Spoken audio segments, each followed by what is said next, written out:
जय मसीह की। मैं पंकज भगत और मैं रोशनी भगत। हम दोनों आपका जीवन शैली के इस कार्यक्रम में स्वागत करते हैं जी। और हमें विश्वास है कि आप पुराने सारे एपिसोड्स को आपने देखा होगा, और अगर आपने नहीं देखा तो उसे ज़रूर देखिएगा शुभ संदेश टीवी के चैनल पे, या तो फिर हमारे इस चैनल पे आप देख सकते हैं। मैं आपको बताना चाहता हूँ कि आज हम ऐसे खास विषय पे बात कर रहे हैं जिससे आपका जीवन में इतना प्रभाव पड़ेगा कि हर समय आप एक शक्ति, एक पवित्रता की शक्ति महसूस करोगे। हम बात करने वाले हैं पवित्र आत्मा के बारे में। पवित्र आत्मा के बारे में बात करने वाले हैं जी। और हमने पिछले हफ्ते जब हमने पढ़ा पवित्र आत्मा के बारे में, हमने जाना, हमने काफ़ी सारा डिस्कशन किया इसके ऊपर। पवित्र आत्मा जो है वो परमेश्वर की जो आत्मा है, होली स्पिरिट जिसे हम कहते हैं, उनके बारे में हमने पढ़ा और हमने जाना कि हम कैसे पवित्र आत्मा में भर के सामर्थ्य को प्राप्त कर सकते हैं। और जैसा कि हमने पढ़ा था कि उत्पत्ति का पहला अध्याय का दूसरा वचन में कि पृथ्वी जो थी वो शुरू में कैसी थी? बेडौल थी और बहुत ही सुनसान पड़ी हुई थी, और गहरे जल के ऊपर अंधियारा था, लेकिन परमेश्वर की आत्मा जो है वो जल के ऊपर मंडरा रही थी। मतलब कि कई लोग ये कहते हैं कि पवित्र आत्मा तो शायद नए नियम में आया है। पवित्र आत्मा नए नियम में नहीं, परंतु पवित्र आत्मा जो है शुरुआत से था। इस संसार की सृष्टि की रचना के पहले से पवित्र आत्मा थी यहाँ पे। पवित्र आत्मा जो है वो जो कोई अपने आप को कमजोर और निर्बल महसूस करता है उसको सामर्थ्य देती है। तो जैसे कि रोमियो के 8:26 में लिखा हुआ है, उसी प्रकार आत्मा भी हमारी निर्बलताओं में हमारी सहायता करती है, क्योंकि हम नहीं जानते कि हमें कैसी प्रार्थना करनी है। तो जब कोई बहुत ज़्यादा दुखी होता है, ऐसे वक्त जब आपसे दुख बर्दाश्त नहीं होता, तो उस वक्त क्या होता है कि हमारे अंदर से आवाज़ नहीं निकलती, हम कुहरते, हम रोते हैं। तो ऐसे समय में पवित्र आत्मा हमारे निर्बलताओं में हमारे लिए हमारे दर्दों को बयान करती है और हमारे लिए कुहर कर प्रार्थना करती है, कराते हुए प्रार्थना करती है। हमारे लिए वो इतना सोचती है, परमेश्वर हमारे लिए इतना सोचता है। तो जब हम कमज़ोर रहते हैं, जब आप कमज़ोर रहते हो, आपके जुबान से शब्द नहीं निकलते, दर्द इतना गहरा है कि क्या कहे नहीं समझ में आ रहा है, तब आपके अंदर पवित्र आत्मा कराते हुए आपके लिए प्रार्थना करती है। बिल्कुल। और उसी तरीके से प्रेरितों का 4:31 में कहता है कि पवित्र आत्मा हमें साहस देता है। वहाँ पे लिखा हुआ है कि जब वे प्रार्थना कर चुके और तो वह स्थान जहाँ वे इकट्ठा हुए थे हिल गया, यानी कि जहाँ पे विश्वासी इकट्ठा हुए थे वो पूरा हिल गया और वे पवित्र आत्मा से परिपूर्ण हो गए और परमेश्वर का जो वचन था वो निडर होकर सुनाने लगे। ये ऐसा होता है, कई बार हमने भी देखा है कि हम विश्वासी तो होते हैं लेकिन हम जाके परमेश्वर का वचन नहीं बोल पाते। कई बार हम सोचते हैं कि हमको परमेश्वर का वचन दूसरों के साथ बांटना है। हमने देखा है कि हमारे पड़ोस में, हमारे दोस्तों के साथ, हमारे रिश्तेदारों के साथ लोग काफी सारी परेशानियों का सामना करते हैं और हमको लगता है कि हमें उनको परमेश्वर का वचन बोलना है, लेकिन हम मन ही मन ये सोचते हैं कि अगर हम उनको बोलेंगे तो वो हमें बोलेगा आ गई देखो प्रचार करने, या आ गए देखो यीशु मसीह का नाम लेने के लिए फिर से। लेकिन हमें बुद्धि देगा परमेश्वर, हमें वो साहस देगा, हमें नीडर बनाएगा कि हमें कब और कैसे पवित्र आत्मा के द्वारा दूसरों को गॉस्पेल शेयर करना है, दूसरों को जाके परमेश्वर के बारे में बताना है। जाके सडनली हमें ये नहीं बोल देना है कि आप बाइबल पढ़िए, आप ये मत कीजिए, वैसा मत कीजिए। पवित्र आत्मा आपको बुद्धि देगा, ज्ञान देगा, आपको साहस देगा। और इसी में जो पवित्र आत्मा बुद्धि, ज्ञान, साहस देता है, पवित्र आत्मा आपका एक मार्गदर्शक भी है। ये तीसरी बात है कि वो आपको रास्ता बताएगा किस वक्त करना, वो तो हमने बताया, इस वक्त पवित्र आत्मा बताएंगे और आपको वो रास्ता बताएगा, आपका एक मार्गदर्शक है। जैसे कि यूहन्ना के 16वें अध्याय के 13वें वचन में ये लिखा है, पर जब वह अर्थात सत्य की आत्मा यानी पवित्र आत्मा आएगा तो तुम्हें सब सत्य का मार्ग बताएगा। तो कभी कभी जीवन में ऐसा होता है रोशनी की हमारे सामने में हम जो चीज़ चाहते हैं उसका हमें उत्तर मिलता है, ठीक है, फिर हमें लगता है कि शायद ये हमारा वो चीज़ सही नहीं है। हमको लगता है कि हमें उत्तर मिल गया, लेकिन फिर मन में एक बेचैनी सी होती है, कंफ्यूजन भी रहता है, काफ़ी डर सा भी लगता है, कंफ्यूजन भी लगता है। कंफ्यूजन जब भी लगता है वो पवित्र आत्मा की तरफ से नहीं है। कंफ्यूजन हो, आपको समझ में नहीं आ रहा, असमंजस में हो कि जैसे कि नौकरी ढूंढ रहे हो, तो आपको कहीं नौकरी मिल गई, लेकिन आपको कहीं ना कहीं शक होता है कि ये चीज मेरे लिए नहीं है। व्यापार किसी के साथ बिजनेस बन रहा है, आपका बेचैनी सी होती है मन में, या फिर किसी के साथ आपका रिश्ता बन रहा है, तो आप घबराते हो, आपके अंदर कहीं आत्मा, आपके पास कोई वजह नहीं है, लेकिन आपको पवित्र आत्मा बताता है कि वो गलत है, तो आपका मार्गदर्शक है। वैसे जगह को बारे में वहां पे रोशनी डालता है जहां पर आपको पता ही नहीं है, कोई भी दुनिया की ताकत, कोई भी आपकी नॉलेज जो है, ज्ञान है, वो आपको नहीं बता सकती जो पवित्र आत्मा आपको बताएगा। बिल्कुल। और जैसा हमने सुना कि पवित्र आत्मा हमें साहस देता है, हमें हमारा मार्गदर्शन दिखाता है, वैसे ही पवित्र आत्मा जो है हमें शांति भी प्रदान करता है।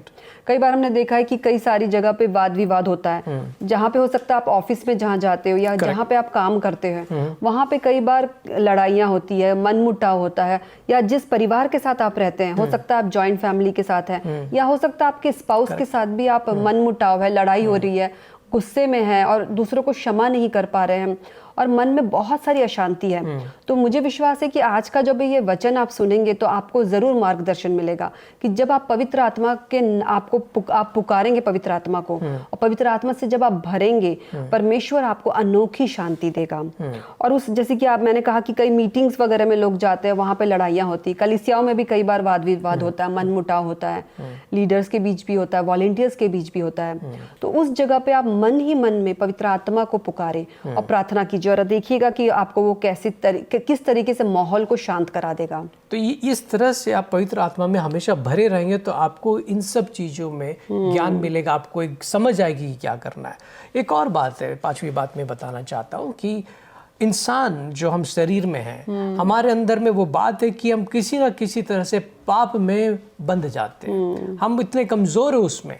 तो पवित्र आत्मा हमें पाप करने से बचाता है, हमें उस पर विजय दिलाता है। जैसे कि गलातियों के 5वें अध्याय के 16 वचन में ये लिखा है, आत्मा के अनुसार चलो। तो यदि हम पवित्र आत्मा के अनुसार चलेंगे तो तुम शरीर की लालसा किसी रीति से पूरी ना करोगे। हम अपने शरीर के या अपने समझ से, अपने बुद्धि से चलेंगे ना, तो हमको वो नहीं समझ में आएगा, हमारे अंदर वो शक्ति नहीं आएगी कि हम पाप पर जा पाए।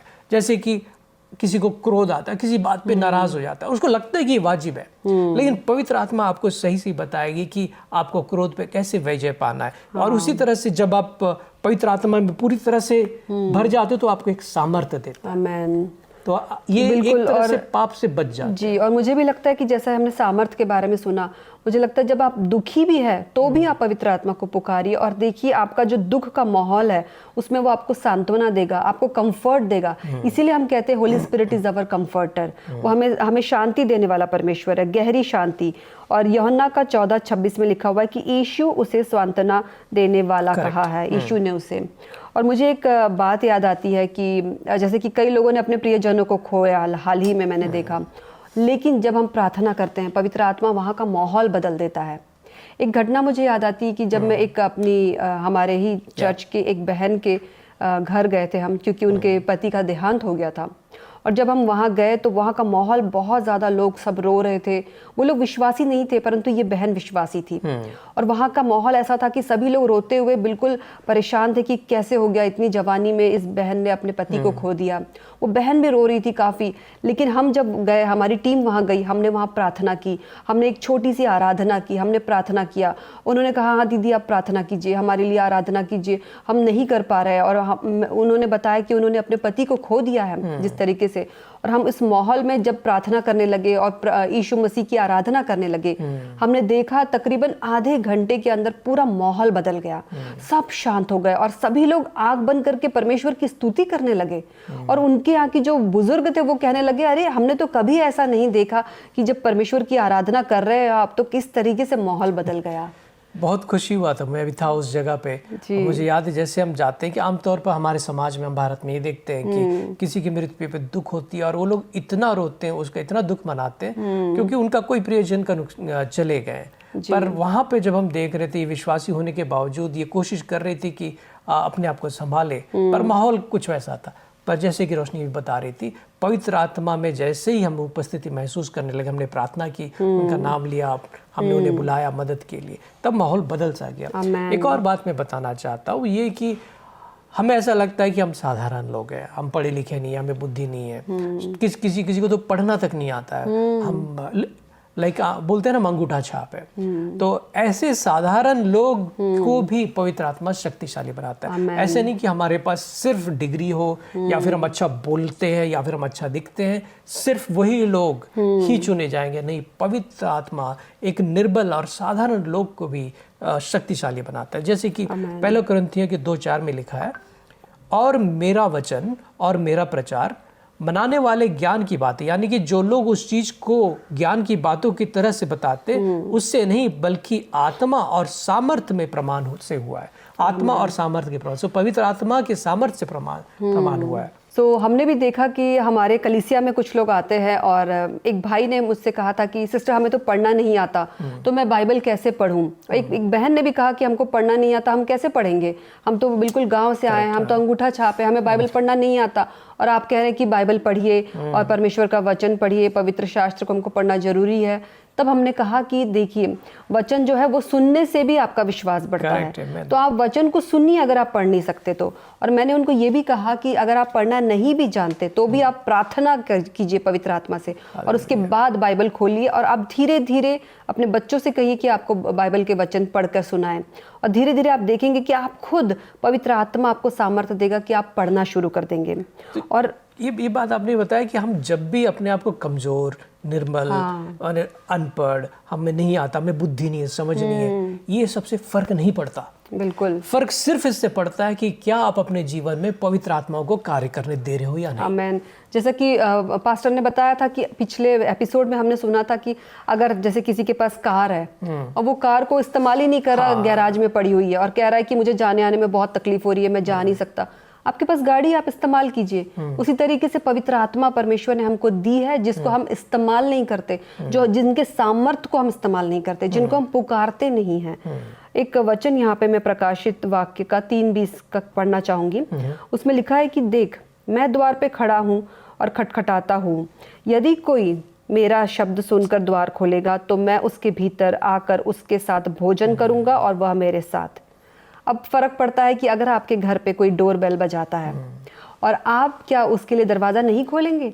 एक बार नहीं खोलेंगे, 2 बार नहीं, परंतु अगर वो बार बार बेल बजा रहा है तो क्या आप जरूर खोलेंगे? जरूर हम जाएंगे और देखेंगे कि कौन है। और अगर हम जानते हैं कि वो हमारा पिता है तो हम तो तुरंत झट से जाएंगे, और हमको लगेगा कि हमारे पापा बाहर खड़े हैं तो हम दरवाजा खोलेंगे, उनको अंदर बुलाएंगे और उनके साथ हम भोजन करेंगे, उनके साथ बैठेंगे, वार्तालाप करेंगे।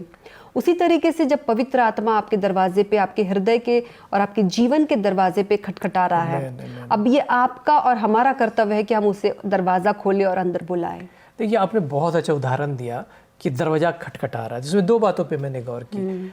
देखिए, जो आपसे अनुमति लेता है, आपकी इज्जत करता है, वो दरवाजा खटखटाता है। चोर आपसे अनुमति नहीं लेता, वो दरवाजा तोड़ के आता है। बिल्कुल। तो पवित्र आत्मा आपको कह रही है कि मैं यहाँ हूँ, आपकी मदद के लिए खड़ा हूँ। अपने आप को निर्बल और कमजोर मत समझ, अपने दर्द में जो तुम कुहर रहे हो ना, ऐसा मत समझ कि तुम अकेले हो, मैं तुम्हारे साथ हूँ। लेकिन वो दरवाजा खटखटा रहा है, वो खोल नहीं रहा है, वो खुद दरवाजा खोल या तोड़ नहीं रहा है। तो पवित्र आत्मा पहली बात ये है कि आपसे अनुमति लेते हैं, क्या मैं आपकी मदद करूं, ये अनुमति लेते हैं। अगर आप उसे इजाजत देंगे तो वो आएगा। दूसरी बात आपने ये कही कि पिता की तरह, तो पिता, दोस्त, इसके तरह से। तो पिता क्या है कि अपने बच्चे के लिए कुछ भी करने के लिए तैयार होता है, कुछ भी भला हो जाए वो करने के लिए तैयार होता है। पवित्र आत्मा उसी तरह से तैयार होता है।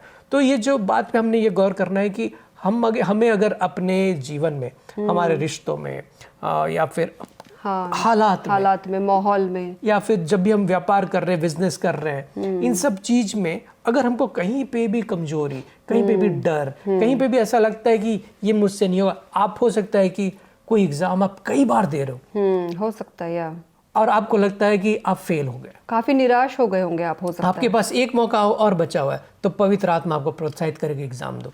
ऐसे भी हालात होते हैं कि कुछ एग्जाम ऐसा होता है भारत में कि देते देते आपके नंबर ऑफ अपॉर्चुनिटीज जितने बार आप दे सकते हो खत्म हो जाता है। अब आपके पास मौका भी नहीं बचा, अब क्या करेंगे? ऐसे में पवित्र आत्मा फिर भी खटखटाएगा, वो ये कहेगा जो कुछ तुम पहले सीखे हो ना इतने दिन तक मेहनत करके, इसको मैं देखो कैसे बदलता हूँ, तुम्हारी हार को मैं जीत में बदल दूंगा, खाली मेरे ऊपर विश्वास करके देखो, मैं तुम्हारी हार को जीत में बदल दूंगा। आमीन।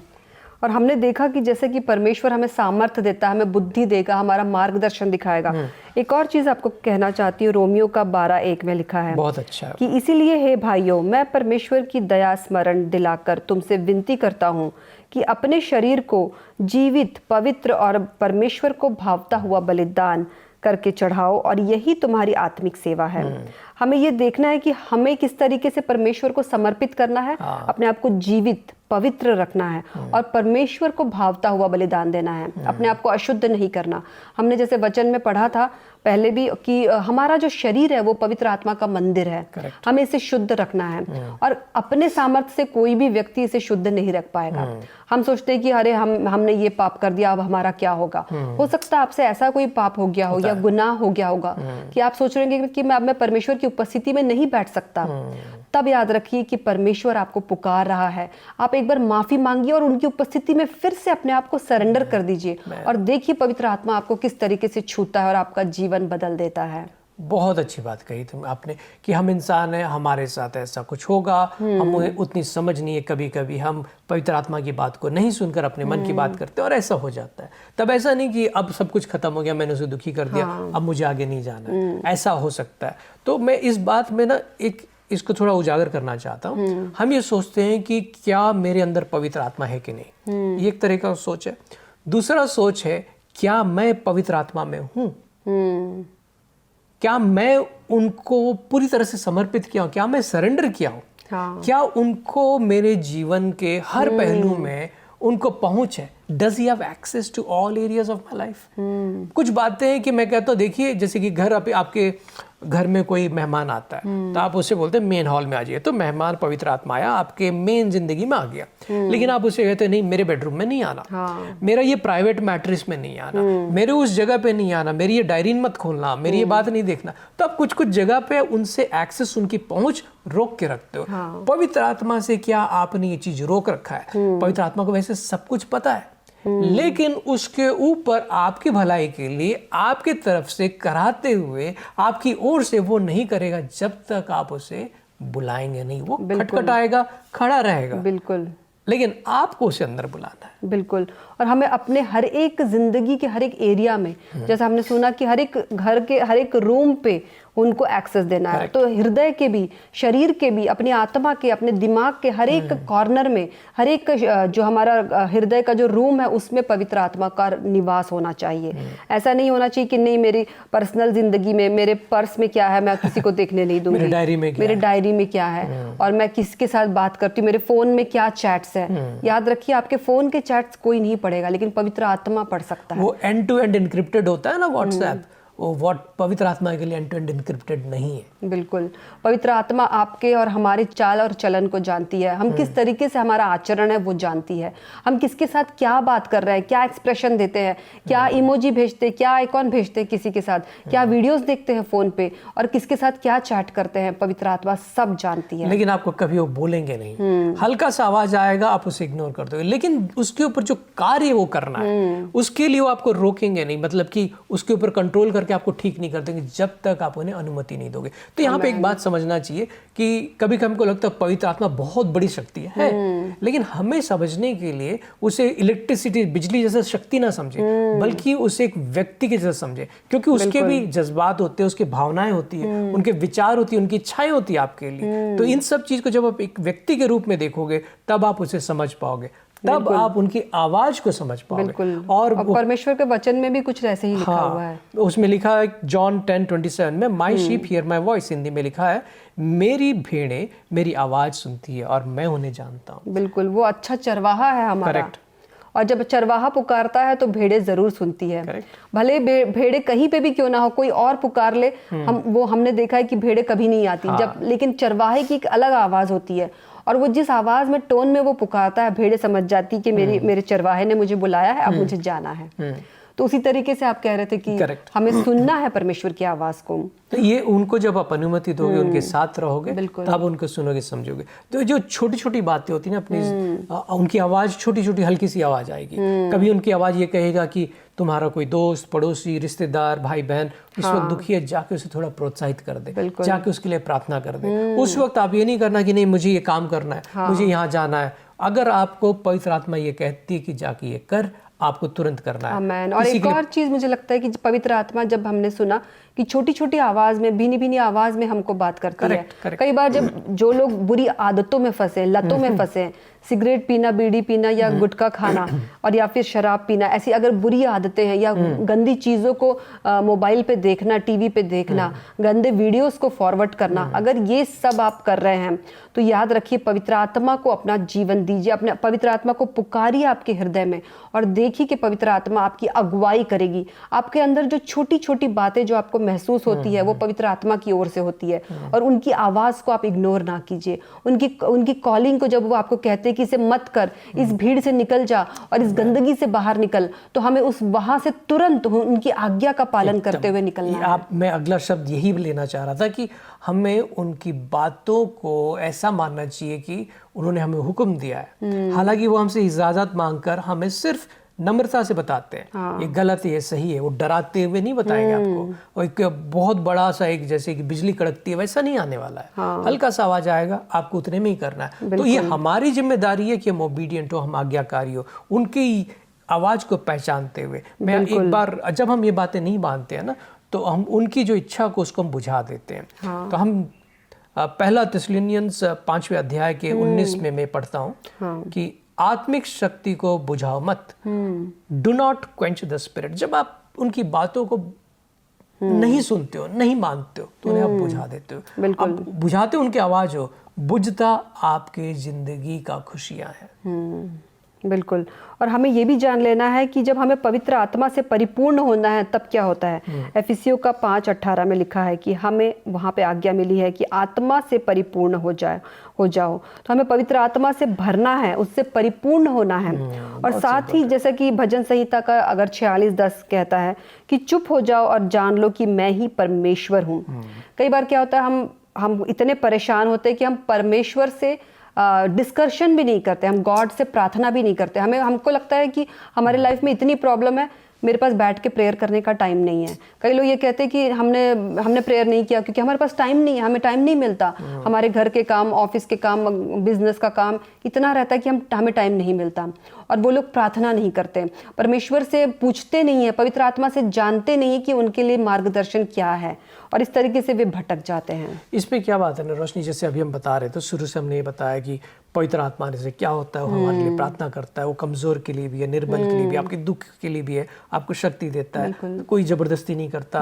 हमने इन सब बातों की बात की है। अब हमको ये समझ में आ गया कि उससे हमें क्या होगा, हमें क्यों उनसे रिश्ता करना चाहिए, उन्होंने हमारी रचना की, ये सारी बात हमें समझ में आई। और हमें ये भी समझ में आया कि उनकी बातों को, हल्की सी आवाज को, उनकी बात को मानना, आज्ञा के रूप में मानना, ये सब चीज का हमें समझ में आ गया। और ये चीज ऐसा नहीं है कि हमें जो देख रहे हैं, हमें पहले नहीं पता था, आज हमें पता चला है। हमें इन सब चीज के पता रहते हुए भी हर कोई पवित्र आत्मा में नहीं रहता। बिल्कुल। क्या वजह है इसका, और इसको कैसे हम इसका हल निकाल सकते हैं, ये बात मैं बताना चाहता हूँ। देखिए, ऐसा नहीं है कि आप ये सोचें कि ठीक है, आज मैं स्विच ऑन कर दिया, अब मेरे अंदर पवित्र आत्मा आ गई, हमेशा अब मेरे अंदर रहेगी। वैसा नहीं है।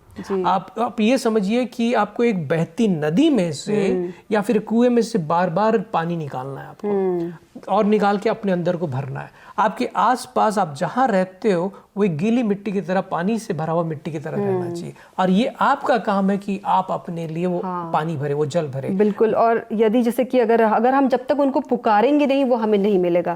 जैसे कि लूका का 11:13 में एक वचन पढ़ना चाहूंगी कि यदि तुम बुरे होकर भी अपने संतानों को अच्छी वस्तुएं देना जानते हो, तो फिर तुम्हारा जो स्वर्ग में रहने वाला पिता अपने मांगने वाले को पवित्र आत्मा और उससे और भी उत्तम रीति से उससे भर देगा।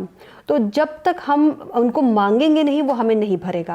और जब हम बुरे होकर भी हमारे बच्चों के लिए अच्छी वस्तुएं हम देना जानते हैं, तो जब हम पवित्र आत्मा मांगेंगे तो परमेश्वर हमें क्यों नहीं देगा, या हम परमेश्वर से कुछ उत्तम वस्तुएं मांगेंगे तो वो हमें क्यों नहीं देगा। ये इस बारे में यूहन्ना के 7वें अध्याय के 38 वचन में लिखा हुआ है कि वो एक बहता हुआ पानी है। आप हमें उससे लेना है, अपनी जिंदगी में उसे बुलाते रहना है। तो इस चीज का आप ध्यान रखिए, आपको हर सुबह उठकर, हर पल, तो सुबह उठ के आपको पवित्र आत्मा के साथ में बातचीत करना है। देखिए, दुनिया में लोग आपको ये बताता है कि आप मेडिटेट करें, ध्यान करें, बहुत सारे ऐसे आपको जो सांसारिक जीवन के बारे में बताते हैं।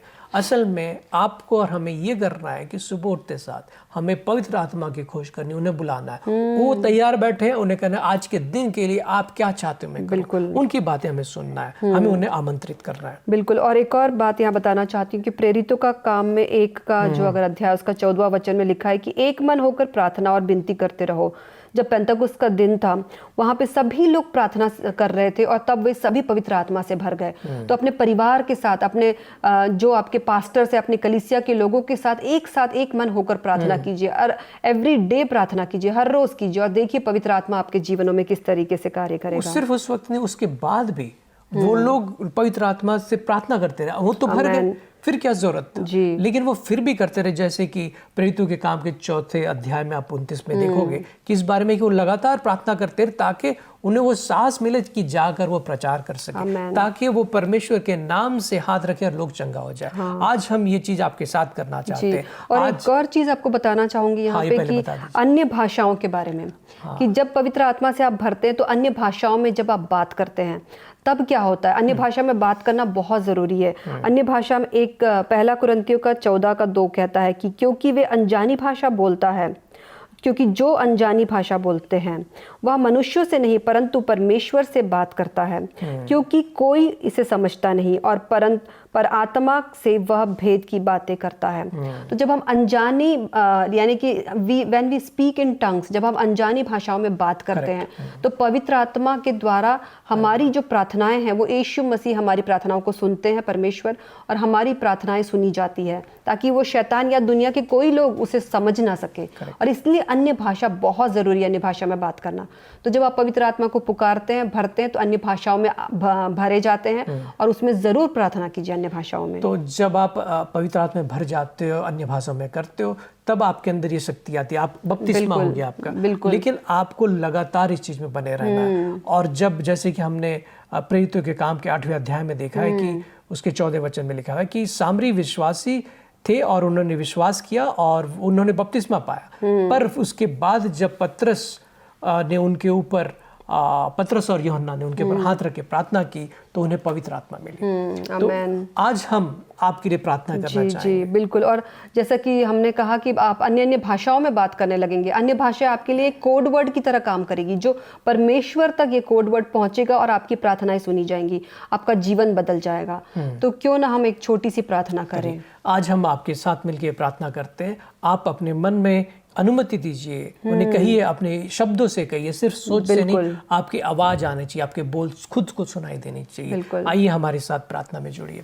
प्यारे पिता, हम धन्यवाद करते हैं कि आपने हमें इन सब बातों का ज्ञान दिया, हमें समझाया कि आप किस तरह से हमारे द्वार पे खड़े हैं। आप कोई जबरदस्ती नहीं करते, बल्कि आप हमारी मदद करने के लिए खड़े रहते हैं। हम कमजोर हैं, हम निराश हैं, हम भले टूटे हुए प्रभु, हमारे इस जीवन में कई चीजें बिगड़ी हुई हो सकती है, परंतु आपकी सामर्थ्य से, आपकी ताकत से, और जब हम यीशु मसीह के नाम से प्रार्थना करते तो हमें भरता है, हमारे लोगों को भरता है प्रभु। आज जितने लोग यहाँ पर इस प्रोग्राम को देख रहे हैं, चाहे शुभ संदेश टीवी में हो या फिर यूट्यूब में और किसी तरह से भी देख रहे हैं प्रभु, हम प्रार्थना करते हैं कि उनके ऊपर आपकी आत्मा है प्रभु, वो आप में भर जाए। हम प्रार्थना करते हैं प्रभु, आपकी सामर्थ्य से वो लोग अपने जीवन के सारे परेशानियों को के ऊपर विजय पाए प्रभु। हम प्रार्थना करते हो आत्मा में भरे, और वो खुद ये प्रार्थना करते रहे, हर सुबह करते रहे, हर वक्त करते रहे, और आपको सुनते रहे प्रभु, आपको हमेशा अनुमति देते रहे, आपको बुलाते रहे, ताकि आप उनके जीवन में आए, वो अन्य भाषा में बात करें और आपके साथ एक ऐसा रिश्ता बनाए जिससे कोई ना तोड़ सके और उनका जीवन बदल जाए प्रभु।